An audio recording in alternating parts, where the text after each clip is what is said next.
Hi, this is Dennis Fuson with ServiceMaster Restore.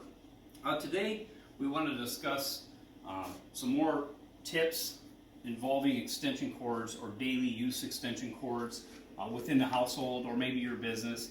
What I'd like to start out with is what we have here is 4 different types of extension cords. They're all different sizes. This would be your 16 gauge, this would be your 14 gauge, this would be a 12 gauge, and this would just be your regular. This is a 12 gauge or a 16 gauge as well that you would use in your everyday use in your household. It's important to know the difference between these because the smaller the cord, the less electricity that you can actually run through it. So, and a lot of people that I come into contact with didn't even know there was a difference. Well, some of the ways to tell whether they're different or not is these Home Depot brands actually have a gray stripe on them, and you can also just feel the thickness of each extension cord as well. The thicker it is, the more power or electricity that you can run through it without having a problem.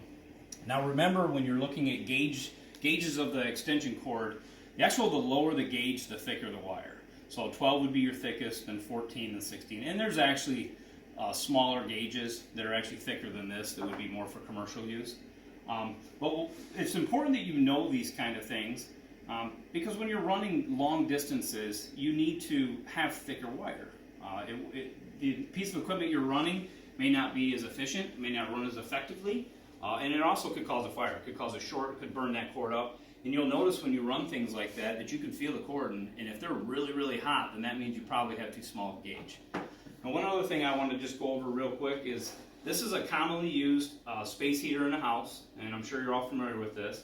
And these things are fine to run, and you can plug them right into the outlet, and they're made to be plugged into a 15 amp outlet. But one thing I do want to point out is these commonly used extension cords like this are made for TVs, they're made for lamps, things that don't draw as much juice.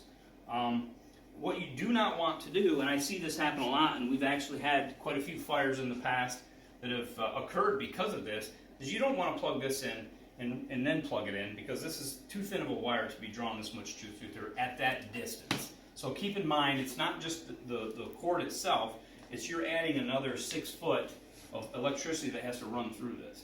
So hopefully that was another helpful tip for the week from ServiceMaster, and I hope you enjoy your weekend.